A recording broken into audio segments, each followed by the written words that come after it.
Hey guys, welcome to Friday Night Live for June the 29th, 2018. This is Final Inspection Detailer and future evil genius Dominic Evelyn Carnavale. And Final Inspection founder and one half of the Super Mario Brothers, Damian Angelucci. The safe word for today is Beetlejuice. The safe word for today is gooch. Juicy fruit. The safe word for today is splooge. The safe word for today is Dutchie. The safe word for today is moist. No, keep going. Rusty French. I love a good rusty French. And the feature car is the Ferrari 348. Dominic, one of my favorite cars of all time because of its simplicity. Yep. Because it's manual, no traction control, no ABS, none of that kind of computer stuff. And because it sounds the way it does, which is it does sound good. awesomeness, no turbos, no nothing. Yep. Beautiful.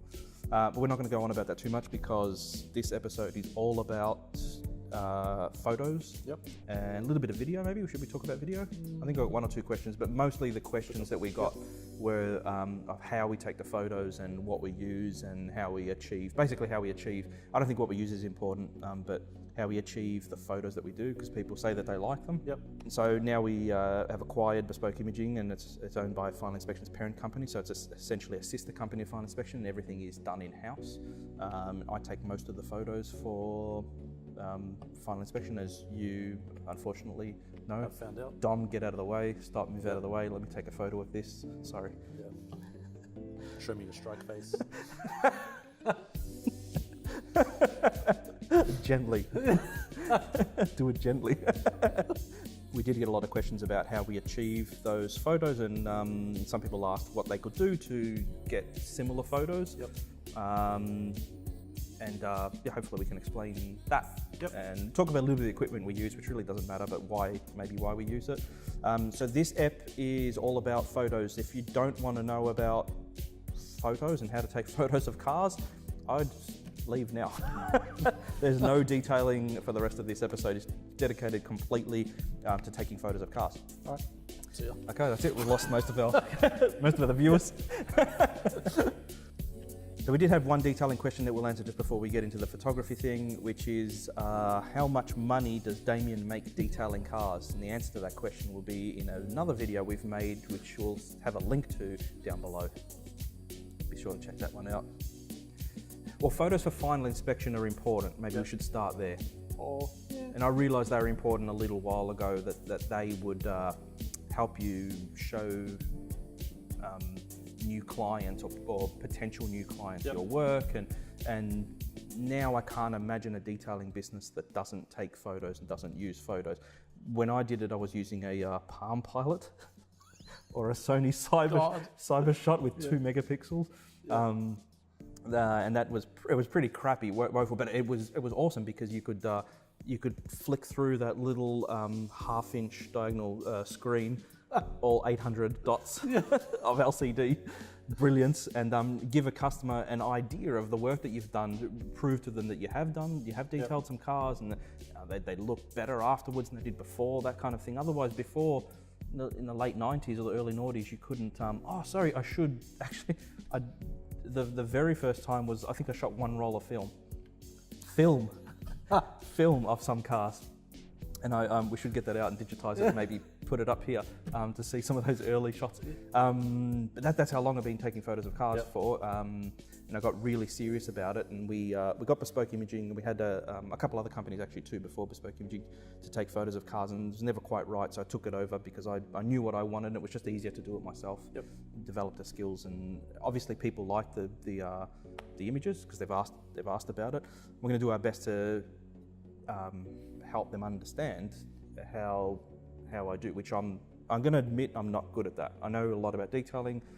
I think I'm good at photos, but not as good as detailing. So bear with me. But we'll give you a few pointers on what we think is the best way to take, or the best thing to do to take pictures of cars. All right. So we use mostly a Sony mirrorless camera. This just happens to be an A7R II. Really doesn't matter, does it? I don't Nah. does it? Every time I'm taking a photo and someone sees me with a camera, they always ask what the camera is. Yep. And I get the feeling that they're asking what the camera is because they think if they buy that camera, then their photos will come out exactly the way that that they think or they can see on the back of the screen, which is complete nonsense. So megapixel don't matter. Really nothing matters. The brand doesn't matter. What you shoot doesn't matter. The lens almost doesn't matter. Oh, I think the lens. The lens does matter. Yep. Yeah. As long as you've got the right focal length, which is so focal length is either it's wide or it's long. So it's either telephoto, which is a short, tight shot for lack of better. This is not technical at all. Real photographers would be cringing at, oh, that's not the best way to explain that. Or a wide shot where you get a lot in the shot and they require two completely different disciplines. Yep. So a wide angle lens, you have to get close to something to make the shot interesting. And a telephoto lens, you don't really have to. You could use a kit zoom on a kit camera. You honestly could to get good photographs. Yeah. And a really good photographers, much better than me, can use equipment that's nowhere near as good as this and get much better shots than I can get because they are really, truly good photographers. So it doesn't matter what equipment you're using. The better the equipment, the better your photos will be, but to not an extent. But it really doesn't make much of a difference. And I know because I've had a look back at my older photos and I can see why the photos are getting better, and it's definitely not because of the camera. Yep. We have 3 of these. They're that good though. So if you have the money to spend, I wouldn't personally put that much money into these cameras. It's a lot of money, but because I can kind of justify it because they're bought for bespoke imaging and they make money. So we can put a bit of money in there, about $3 a pop just for the body. Then you have to buy lenses, which is going to cost you probably 3 times what the body costs. So it's about 9 to 10, let's just say $10,000 with cards and battery grips and other things that you might want to buy per camera. If you're going to do these types of videos, you're going to need 3. We use 3 to 4 cameras for these videos. It's a multicam setup, so you're going to need 3 or 4 of them. So that's $30,000 to $40,000, which is not. You're better off to use a different camera. Honestly, it's not going to make much of a difference. If you're just still shooting, you only need 1 camera. And if you've got the money to go for that, go for it. Like I said, resolution doesn't matter. Do you think it does? No, I was just agreeing with you. Yeah, as long as it's decent resolution. The one thing I think matters. Yeah. A lens. Like you can't go using a lens that's like f5. Why? It looks shit. It never looks good. All the photos I've taken for the last 2 weeks, which are the photos that I've got the most good feedback on.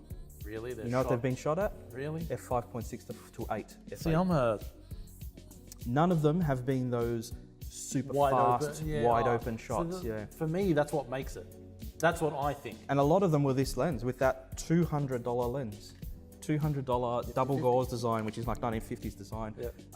Like it's pure just plastic body. It's a toy, it's a toy. That's a $200 lens. Most of those shots of the S4, the RS3 were taken with actually either that or the 55, but nifty 50s, not the real fast, expensive big stuff. Which is like they're cool and they definitely are cool. And we've got compliments on those photos too with that lens, but it just goes to show you can use a $200 lens or a $2,500 lens. And they're similar. Yeah. Some of the shots that we got compliments on were a $300 Nikon body, bottom of the range, with its kit lens. So a total of $500 with card, maybe inside it. Total of $500. One compliment I got was on a picture of the F40 that was taken with an iPhone 3G. Jesus. Try and find that and put that up here. It was iPhone 3G. So you can really. It helps if you've got a better camera and your skill level's not there. It does help a little bit, and then photographers will say, "No, that's wrong." I think that does help, but only a little bit. But if you build your skill, you can use any camera and get awesome shots. But that's a fair. Yeah. You say that the fast lens helps you. Maybe it does. Yeah. Help you to get. I like that picture style though, which maybe for me it's what.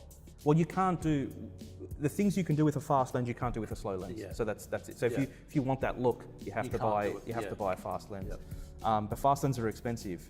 You can buy cheap fast lenses and they just look cheap. Yeah. They're full of chromatic aberration and they just look, a photographer will look at it and say, that's a cheap. It's fast, but it's a cheap lens and it doesn't look really good. Yep. Lighting. No, lighting. I jumped the gun there? No, lighting. Okay. Good one, because I don't know what the hell I'm doing here. Lighting's definitely more important than than lens or camera or sensor or whatever it is. Yeah, way more. Lighting's everything.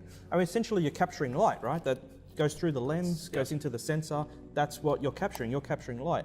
So if you have, if you shift light around, you get a different look, and you're not going to get that with fast lenses or slow lenses, or it's not going to make a difference. No matter how good the dynamic range is or how much resolution you've got, if you've got crappy looking lighting, you're not going to get a pretty image.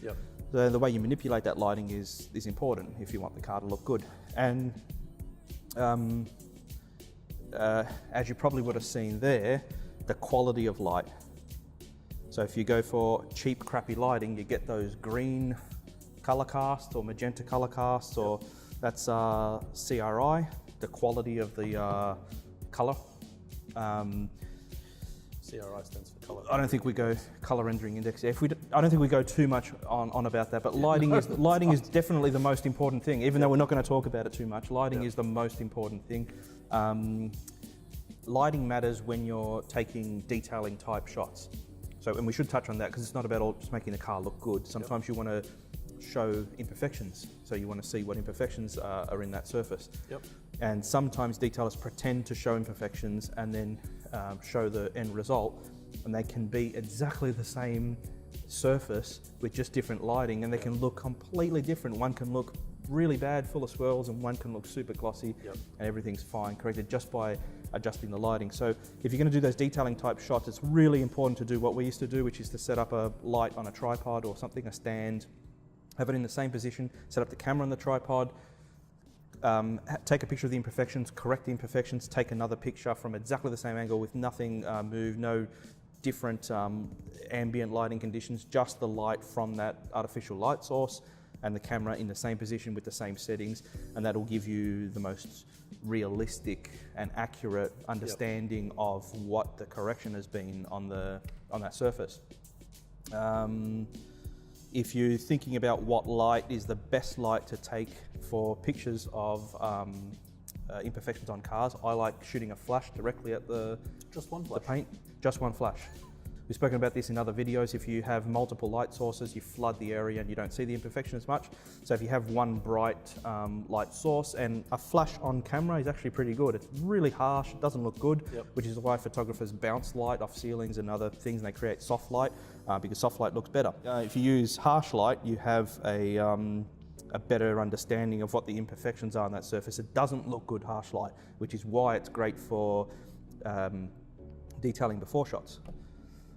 I think that's explained that? Yeah. A Lucian's also good. So if you hold a Lucian and take a photo of the reflection of the Lucian, that's good for showing up some imperfections. I get the funny feeling that people are going to say, or people are going to want or that one particular guy that asked that question, or however many people, they're going to want you to say ISO 200. Okay. So this is for pretty pictures of the car afterwards. All right. So when we bring up a couple of photos of some images that we took recently that we got some good feedback on, and we can put the specs, overlay the specs on the image so that you know what those specs are. None of that means anything. But if you just wanted to know what the specs were, what f-stop was used, what ISO was used, ISO sensitivity, there they are there, and you can have a look at that. But it really means nothing. It's really hard to explain to someone how to take a good photo. For me anyway, I prefer to show them. I don't know. I know that if, for argument's sake, that I've done this before, not with this particular subject, but shooting something, I want to see pictures of something similar that I'm trying to take, and with their camera settings listed. Really? Yeah. Okay. Just makes me feel better knowing a ballpark where to start, even though you can edit this bit out that I've used them and they've been way wrong. Yeah. Or like as in it doesn't work. Yeah, they are. They're but useless, it makes you think like, oh, I should use, Yeah, well, if you bought that camera and used that exact same settings and sat at the exact same distance from the subject, shutter speed, this ISO, then you might get a similar. No, you would probably get in the ballpark somewhere, but there's so much more to it. Lighting. I mean, you have to be in this exact same room with that exact, and the light has to be the exact same settings, have to be the same distance from the subject. The subject has to be the same distance from its background so that the background blur looks the same. It's just, there's so much more to it. This is why camera specs and all that rubbish doesn't matter. It's I guess it's subjective, right? Whether you or not you want to. It depends if you need that. Yeah, but skill is everything, right? Yeah. So we could buy the best, fastest car, you and I, and then Daniel Ricciardo could come along in something. Might be better than you. But... And Daniel Ricciardo could come along in something, just a shit box and annihilate us, because the skill is there. And that's the whole long-winded point I'm trying to make, is that skill is everything. I'm not saying I'm great at what I do, but obviously good enough for people to tell me that they like the photos. Also, taking photos of cars I've done for nearly 20 years now. No, longer than I was before I had the business. So that's a long time to hone this kind of skill. So I bloody hope that I'm half decent at taking photos of cars. But it really is all skill. So if you haven't got much money to spend, honestly, the camera phone is fine. Yep. You can get some really good shots with the camera phone. You might not get the blur. Well, you will get the blur with the computational. Fake blur. It does look fake too. It looks. You can tell it's fake. Yeah. It's not real. Should we explain why? No. Why that? No one will. No. Should we explain why it's hard to get blur with a camera phone? Yeah, I don't even know if someone will care about that either. Yeah. Yeah. No, I think it matters. can, That's why we were talking about lenses before. So if you've got, so camera phones have tiny little lenses because they have tiny little sensors, and because they have tiny little sensors, they have a lot of depth of field. Everything is in focus always. It's hard to get anything out of focus, and the only way that the camera phone manufacturers achieve that is by using software. Yep. This does it naturally, and that's why it looks more real, and that's why it looks better, because it is real. It's actually what you're actually capturing. Yep. I should mention that we use mirrorless because you get what you see. Then you see what you get. So when you have a look, I mean, that's not live, but that's live now. I don't know if that's, yep, you can see that. What you see there on camera is what you get. So when we take an image, that's what you get, and that helps a little bit. Call me a crappy photographer, but that helps me a lot, that I can see live exactly what my image is going to be before I've captured it. Yep. With a DSLR, you don't get that. DSLR basically sends the light through the lens, hits a mirror, goes up to the optical viewfinder, and if it's dark outside, it's dark outside. If it's too bright, it's too bright, and you don't know until you've taken the shot, or unless you know looking at your meter, you don't know exactly what that image is going to look like. Also, modern DSLRs won't show you background blur, things like that, but a mirrorless camera will show you exactly what you're going to get. And as you change those settings, it gets brighter, it gets darker. There's also other diagnostic tools that you don't really have, you don't have in an optical viewfinder on a DSLR. You only got them with a live view. So for me, that is actually a big difference. So we used to use, we started with Canon, we went to Nikon, not too much of a difference. Then we went to Sony, mirrorless, because Sony do have DSLRs. Yep. And that's the single biggest difference that we found, was being able to see, and I swear that did actual, real, tangible, it gave me real benefits. It mainly just made taking photos a little bit quicker. So it means now that I can just have a better understanding of what I'm going to capture as I'm moving around the car before I'm even started taking images. Yeah, that might be important to some. Everyone's got a mirrorless camera, so that is a mirrorless camera. It bothers me, and I don't know why they continue to have a shutter sound on it. But it doesn't have a shutter. It doesn't have a, or has an electronic shutter. Yep. It doesn't have an actual moving shutter. So that chick chick, that sound, don't know why it's there. Yep. It annoys the crap out of me. You can turn it off. You can turn it off? Yeah. How? In the camera settings. No, not on the iPhone. Oh, well then just put your phone on silent. I can't put on silent. It's broken. It just shouldn't be there. It shouldn't be there. It's a mirrorless camera. But yeah, if you wanted a mirrorless camera, you've got one in your pocket. They're really, really good. If you want to start taking serious photos, get the phone out of your pocket and spend a lot of time taking photos and learning how to take better photos. A $10,000 camera does not make a good photographer. No, well, it doesn't. No, it doesn't. No, it really doesn't. Yeah. I mean, how many shots have you seen that were taken in the 40s or 50s or 60s or 70s with film cameras, which were nowhere near as good as this, that are awesome shots? Yeah. Yeah, it's either the subject, like there's photos of Ayrton Senna that weren't taken with digital cameras because they didn't exist, that I love. Yeah. That didn't, digital didn't make those analog shots not look good anymore, or it just required a lot more skill for that photographer to be able to take that shot. It requires less skill now, but it doesn't make the cameras do a better job of getting a photo that looks good. But we won't harp on that anymore. Don't get locked down to 25 photos on ISO 100. Or maybe we should mention that. So the best way to get a photo, I guess, the best possible image quality is to use base ISO, which is the least amount of gain on that sensor. So you can bump up gain so that if you've got less light, you raise the sensitivity on the sensor. That also raises signal to noise. You get a lot more noise in the photo. Noise I actually like a bit of noise. Sometimes I purposely bump the gain up so I can get noise because it adds something to the image, but generally you want no noise. Yeah. So you want to use ISO 50, ISO 100, ISO 200 usually on different cameras. They're the base ISO.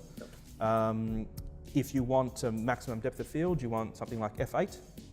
Depends on the lens, on the focal length, but usually f8 will give you almost everything, if not everything in focus. Yep. And if you want shallow depth of field, you want something like f2. Maybe grab that lens. We'll attach that. This one? The Nikon with the adapter. That's not the Nikon. Yeah, with that's the Is it? Yeah. Since when? Yeah, it's a Nikon with an adapter. Oh, Nikon mount. Sorry, Nikon mount lens. Yeah, so this is a actually not a very expensive lens. It's a very fast lens, a very long focal length. Go there. That's nice, isn't it? It is a nice lens. It's creamy. Yeah. Forget about doing that with your iPhone. I wonder if you can do that with with a camera phone. Yeah, can you do that with a camera phone? I don't think so. You can't. You can't get that kind of bokeh with. No way. No. You sure? Yeah. Computational software won't allow you to get that. No, it won't look like that. Okay. I don't think it would look like I still think a phone can't do what a fast lens and full frame sensor can do. Yeah. That's the other thing. So there's full frame, which is not the biggest, even though it says full. It makes it sound like it's the biggest. It's kind of full. Full frame is uses a sensor that's 35 mil across, roughly, and it emulates what 35 mil size film did, and that's the biggest sensor you can get without going up to medium format, which is significantly more expensive, and then you have large format, which is significantly more expensive again. There's, I think, 1 or 2 brands of digital camera that do large format. They have large format sensors. There's only half a dozen digital cameras with medium format size, and there's an abundance of cameras with full frame sensors. Then you've got APS-C, which is roughly half the size of full frame. Micro Four Thirds, 1 inch, and you go down, and then you've got all the way down the bottom, you've got that. It doesn't necessarily equate to image quality, and they all have their drawbacks. So for instance, that lens, that picture there, you like that background blur. Yep. But if I want all the depth of field, I actually can't achieve it with that. I can't achieve the background and the foreground in focus with that lens at this distance, which is a drawback for some people. They just want everything in focus all the time. You need a small sensor. Yep. That's where that's good. Yep. If you've got plenty of light and you want everything in focus, iPhone or camera phone is actually, we shouldn't keep picking one brand. No. A camera phone is actually a really good choice, or a Micro Four Thirds, or a 1 inch sensor in a point and shoot type camera. Yeah, I like full frame because it allows me to shoot in almost any light, or now with this technology in pretty much any light with the right lens. Put the wide angle on. Have a look at the wide angle. Ooh. Show the difference between that, which was 135 mil, I think, or 105. 135. 135. I was right the first time. And this is 24 mil. Bang. And this is 12 mil. And we'll put them up on screen, and they're completely different. They have completely different looks, depending on what you want to do. This is mostly used for bespoke when we shoot architecture. So when you want to see a lot, or you just want to exaggerate perspective. Yep. probably use an 85mm lens the most for FI. Yep. We use an 85mm lens a lot for us when we're doing headshots, especially in video. So when you see close-up shots of us, it's usually an 85mm. Right now we're using 35. I don't know. 35mm. That's an 85mm. Give you an example of that. And they're primes. We probably should talk about the difference between primes and zoom. Optimus? Optimus, yeah. This one. Yeah. So, yeah, the difference between a prime and a zoom, Dom, you can. No. Yes, you can. Yeah, but A zoom zooms. A zoom zooms. So, zoom. probably sponsored by Mazda. A prime primes. So a zoom zooms. You get a different focal length, and not only do you. A zoom isn't like stepping forward or moving forward. It completely changes perspective. Because a lot of people say, I get a zoom so I don't have to move closer to the subject, but that's not really what it does. It does magnify and you get better. It gives you a completely different look. Yeah. Zoom is convenient, right? So you buy a zoom, you can buy almost all in one, so like a 24 to 105. Yeah. That does pretty much everything you ever really need it to do, unless you really need the specialty focal lengths of 12, 13, 14mm, those really ultra wide stuff, which are really difficult to use. And a prime is just one single focal length, so you have to move around, it's going to take you more time and effort to compose. Usually the primes are faster, so if you want that kind of blur that you see in this shot here, you kind of need a fast prime. There really aren't any zooms, maybe. There might be some real exotic zooms, but something $15,000 lenses. Something like that's not going to do it. And the wider the angle, the more you have in focus. So if you want that background blur, you've got to go for a long lens. So long and fast for background blur, and wide and slow for everything in focus. Yep. Yeah. Unless you're using computational software that does a fake background blur, which again looks shit. It looks fake. Yeah. Every time I see it, I can see the edges, and it just doesn't look right. Yeah. Best photos usually at a car wash. Best photos at a car wash, really? Before you sell your car. Yeah. Yeah. The car's still the wet. coin-operated car wash shot. Yeah, for car Car's sales. still wet floor at night. Yeah. The foam everywhere. Best place for photos is something with some nice area with a nice background in the city at night. I like the city. Yeah. It's difficult. It's such a pain in the ass because you shouldn't really be taking photos. You shouldn't really stop in the middle of the road with a tripod. Or stop on CityLink. But if you want to pull off the good shots, you have to do the hard stuff, right? Yeah. Again, the camera doesn't matter, the lens doesn't, none of that matters. If you want that cool shot, you've got to do the hard shit, the stuff that nobody else wants to do. If you just get your phone and hold it up and shoot at eye level in your garage, it's not going to look cool. You've got to go out and do some cool thing. And I guess this kind of looks cool. And something with a nice background looks cool. But yeah, you got to work for that cool shot. It's not just going to come, and it's definitely not going to come with just simply buying the best gear. Yep. Your garage is still going to look dirty and shitty, and you should get some storage in there. Yeah. You should have some storage solutions to clean up those cloths that are on the timber there that I cringe at. It's again, let's not harp about not relying on the technology and the expensive technology to make your photos look better, but it really is. You have to get out and work hard for those good shots. How much time would I spend taking photos after a car's detailed? Too much? No. Really? Half an hour? I'd say 45 minutes? say half an hour. Yeah, half an hour, 45 minutes. 40, yeah. Yeah, it used to be 4 hours. It's down to about half an hour now. Used to be 4 hours, shoot in RAW, spend 4 hours on the computer. Now it's half an hour to shoot and send most of them to the computer just simply for watermarking because people keep stealing our photos. Yep. And those idiots haven't heard of Google reverse image search. Or the fact that we embed the images into the, or embed the watermark rather, into the image. Yep. So there is a watermark you can see and there's a watermark you cannot see. We should just mention that. Yeah. We do find our photos around. We do contact social media. We do have those photos removed, and sometimes we have the YouTube channel shut down, which I don't like. It's not nice. It's not a nice thing, but yeah, when you steal our content and you don't say sorry and then you refuse to take it down, it's not really nice.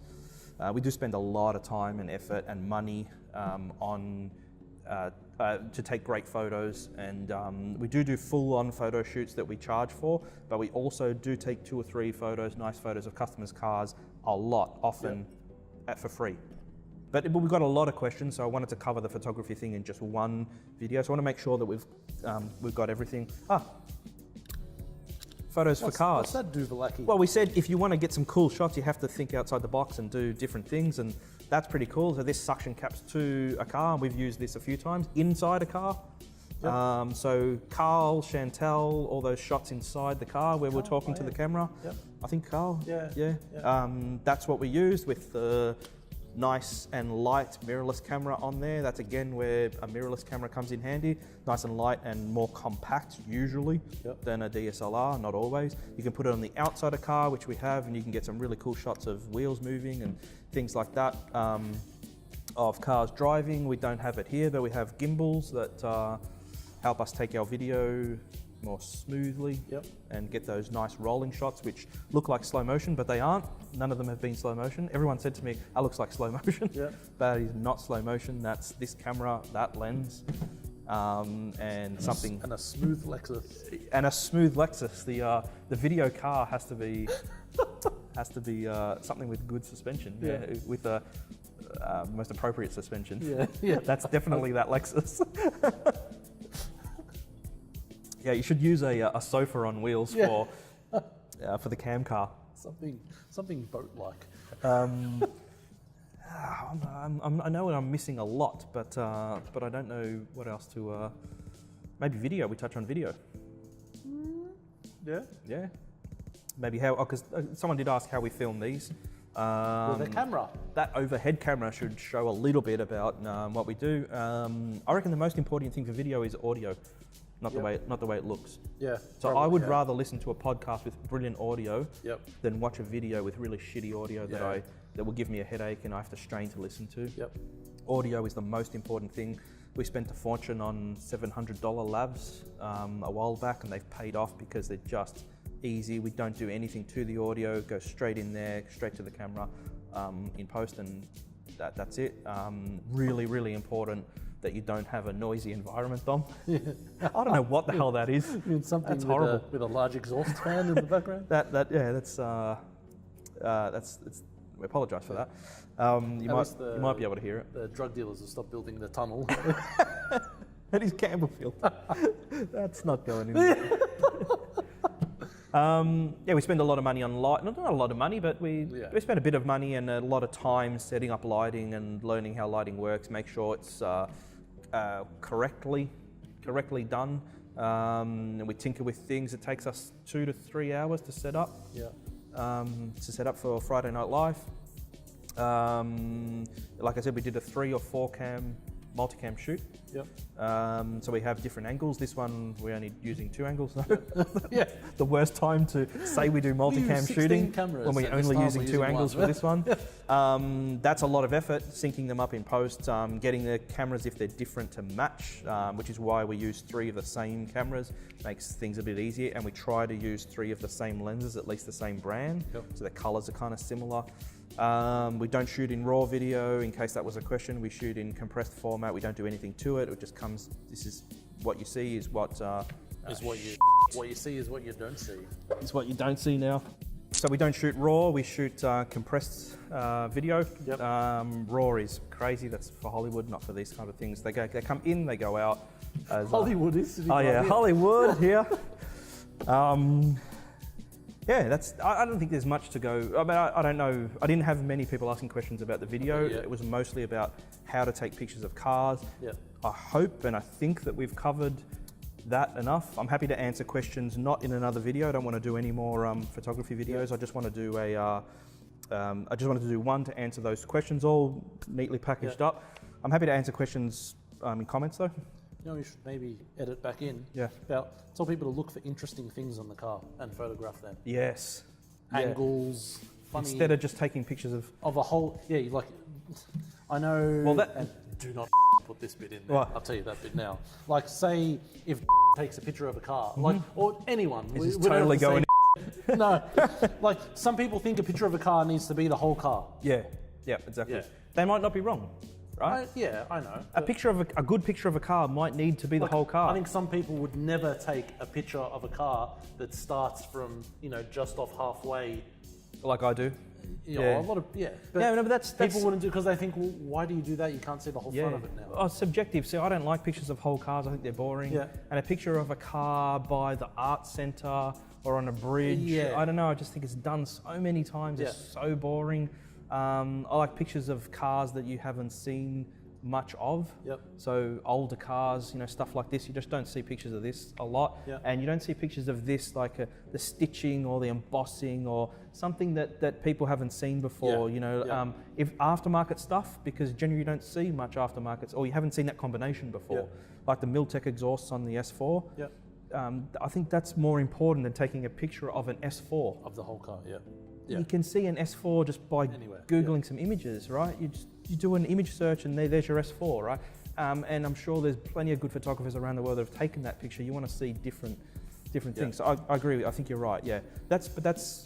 So the subject has to be interesting. Yeah. If the subject's not interesting, no matter the lens or the sensor or anything like that, it's going to be boring. It's going to be a boring image that no one wants to see. So, but that's subjective. People might want to see. My wife says that. Because you've taken 6 photos of this car, and none of them are of the car. What does the car look like? It's all of the interior or the exhaust or the wheels. Yeah. That might be because she's who she is and she just likes to see the whole car, or generally dudes like to see things like exhausts. Like my wife just says that's an exhaust tip. That's boring. So it is subjective, but no, I think you're right. Gear shifts, pedals, things like that. You want to see the 3 pedals, right? Yeah. How they're placed. They're almost in the center of the car. They're just offset. They're placed in a way where it makes it easy to heel and tow, and for car guys that's interesting, so that's what I'm going to take pictures of. The outside, everyone's seen it a million times. You don't have to show that so often.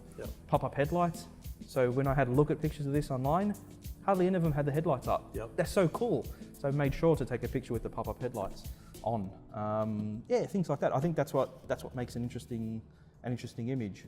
Don't worry about the lens, don't worry about anything else. Use your iPhone and get a picture of something that no one's seen before. Cool, the Benzes have got those air vents that are pretty funky. Actually, the Audis as well.